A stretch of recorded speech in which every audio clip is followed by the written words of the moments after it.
KK survey అనేది IVRS survey అనే వాళ్ళకి ఏం చెప్తారు మీరు?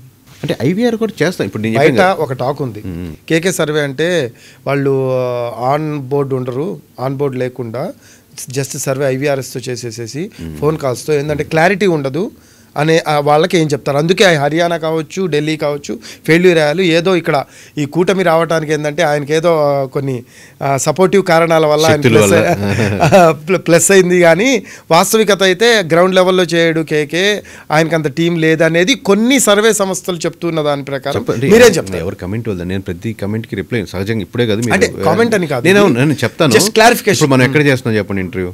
మీ ఆఫీస్లో చేస్తున్నా, మా ఆఫీస్లో.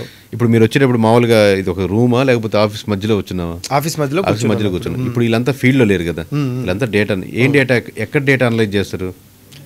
ఫీల్డ్ నుంచి వచ్చిన డేటాని లేకపోతే అక్కడి నుంచి వచ్చిన రిపోర్ట్ని లేకపోతే రకరకాల లొకేషన్ సరిగ్గా చేస్తున్నారు. ఇది వీళ్ళు అనలైజ్. కొంతమంది రిపోర్ట్ ప్రిపరేషన్ టీమ్ ఉంటారు.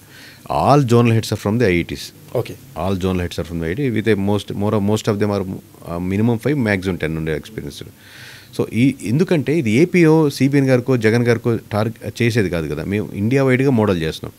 విత్ ఇన్స్పిరేషన్గా ఏం పెట్టుకున్నాం? కేపీఎంజీ కానీ, మెకెన్జీ కానీ, ఎస్ఎన్పి కానీ, థామ్సన్ రాయిటర్స్ కానీ.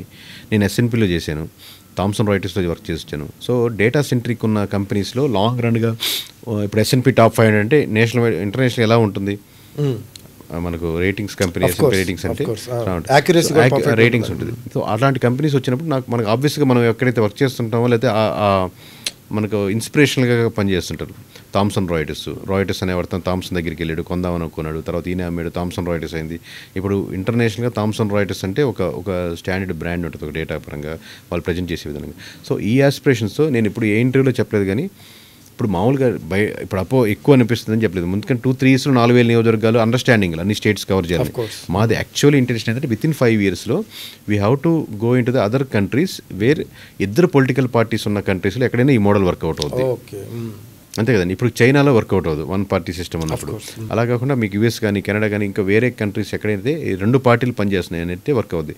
అక్కడ పోయి మనం ఫిజికల్గా కలిసేది వాళ్ళకి సేల్ చేసే కాన్సెప్ట్ కాదు కదా ఇక్కడ. మీకు ఎప్పుడైనా ఇప్పుడు ఓలా ఊబర్ ఓనర్తో మనం మాట్లాడాం కదా, మనం మీకు అవసరం క్యాబ్ కాబట్టి బుక్ చేసుకుంటే అది వస్తుంది, సర్వీస్ ప్రొవైడర్స్ అంతే. సో అట్లాగే రేపొద్దున అక్కడ కూడా ఎనీ మోడల్లో ఇదే మోడల్లో బిల్డ్ చేస్తాం, అక్కడ కూడా తీసుకుంటాం, ఫీల్డ్ తీసుకుంటాం, క్వాలిటేటివ్ ఇందా చెప్పినట్టు క్వాంటిటేటివ్ తీసుకొని ఇదే మోడల్ ఎక్కడైనా వర్కౌట్ అవుతుంది. బట్ చేసే దానికి ఒక దమ్ము ఉండాలి. దమ్ము అంటే not in a physical perspective, ఆ డేటాని యాక్యురేట్గా చేసి ప్రజెంట్ చేసేది. ఎందుకంటే మనకు చాలా ఆబ్వియస్లీ ప్రెజర్స్ వస్తుంటాయి, ఇది బయట పెట్టద్దండి, ఇది చెప్పొద్దండి, ఇలా ఉండొద్దండి, ఇలా ఉండండి. ఆ ప్రెజర్స్ని తట్టుకుంటూ ఉండాలి. వ్యక్తిగతంగా మీలో ఫస్ట్ ఆఫ్ ఆల్ న్యూట్రాలిటీ ఉండాలి. మీకు ఏ పరంగా కూడా హిందూ పట్ల ద్వేషం ఉన్నా, ముస్లిం పట్ల ద్వేషం ఉన్నా లైన్ మారుద్ది. ఏ పరంగా జగన్ పట్ల ద్వేషం ఉన్నా, చంద్రబాబు పట్ల ద్వేషం ఉన్నా లైన్ మారుద్ది. మీకు వ్యక్తిగతంగా నడిపే నాయకుడికి, లీడర్కి న్యూట్రాలిటీ ఉంటే మీ బ్యాలెన్స్డ్గా నెంబర్ పడుద్ది.